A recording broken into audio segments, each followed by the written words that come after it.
याज्ञवल्क्य जी ने कहा क्या हुआ? बोले हल जमीन में रुक गया है, जरूर कोई वस्तु गड़ी है, देखिए। दोनों पति पत्नी मिट्टी हटा के देखने लगे।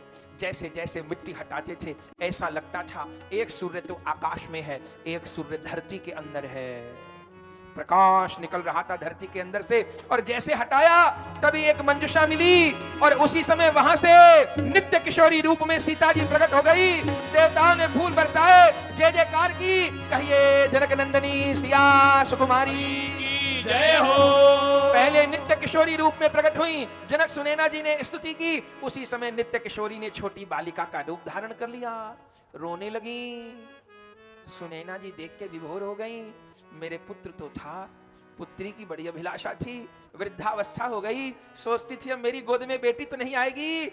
ऐसे ही विह्वल होकर के जनक जी सुनैना जी ने जैसे उस कन्या को गोद में उठाना चाहा, अरे उसी समय आकाश में बादल छा गए, घनघोर वर्षा होने लगी, अकाल दूर हो गए, सारी प्रजा धन धन्य हो गई। गोद में लेकर के उस कन्या को घर पे आए हैं। याज्ञवल्क्य जी ने उत्सव मनवाया है, सब देवताओं ने ऋषि मुनियों ने आके बधाई गाई है।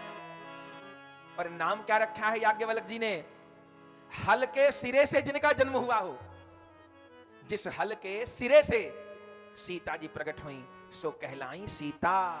सिर हल की नोक सिया हर की हराई, तहिते प्रगटाई ताते सीता कहाई, और मिथिला को कृतार्थ किया भजो सिया सिया।